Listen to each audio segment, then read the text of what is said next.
Bonjour, au sommaire la nouvelle Panda, le concept Ford Evos, un petit retour sur le Grand Prix de Belgique et de la découpe Bentley.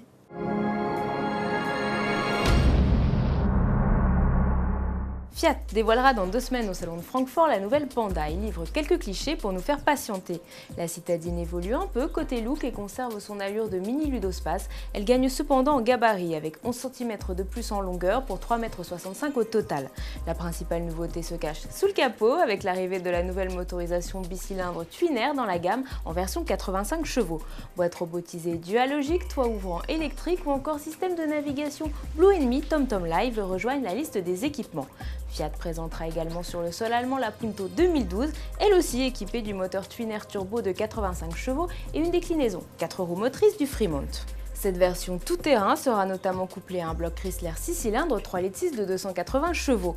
Enfin, toujours au sein du groupe italien, mais cette fois chez Alfa Romeo, la grosse nouveauté, c'est la dernière mouture du 4C Concept. Le coupé sportif se caractérise par un ratio poids-puissance inédit, 4 kg par cheval, car il embarque un bloc de plus de 200 chevaux pour seulement 850 kg sur la balance. Le salon de Francfort ouvrira ses portes à la presse le 13 septembre. Ford dévoile les premiers clichés du concept Evos. Ce coupé sportif de 4,50 m, à l'avant très court et à la ligne de toit tombante, dispose de 4 places et 4 portes aux ouvertures papillons. Mais au-delà de l'esthétique, Ford a travaillé ici sur un nouveau type de véhicule intelligent. Chaque conducteur disposera ainsi de données personnelles, type de conduite, habitude au volant, qui seront stockées dans un serveur appelé le nuage. L'Evos puisera alors dans cette base de données pour s'adapter à son conducteur, frein, réglage châssis, optimisation de la consommation du moteur hybride. L'Evos sera lui aussi présenté à Francfort. Le week-end dernier, Sébastien Vettel a remporté le Grand Prix de Belgique, une victoire qui a miné le moral de la concurrence selon notre consultant Jean-Louis Moncey.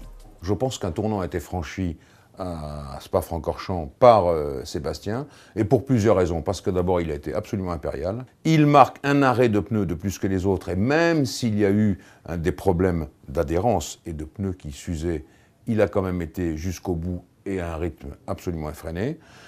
Troisièmement, il faut se rappeler qu'il y a 8 moteurs par saison maintenant, et que Renault, qui équipe Red Bull, en était toujours à 4 moteurs au Grand Prix de Belgique, alors que toute la concurrence, et notamment Mercedes, en était à 5.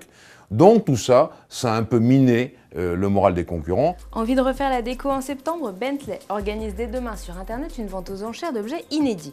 Table V8 Mulsanne, siège baquet de bureau ou encore lampe avec arbre à cames, tous les fonds récoltés seront reversés à une association britannique qui vient en aide aux jeunes adultes.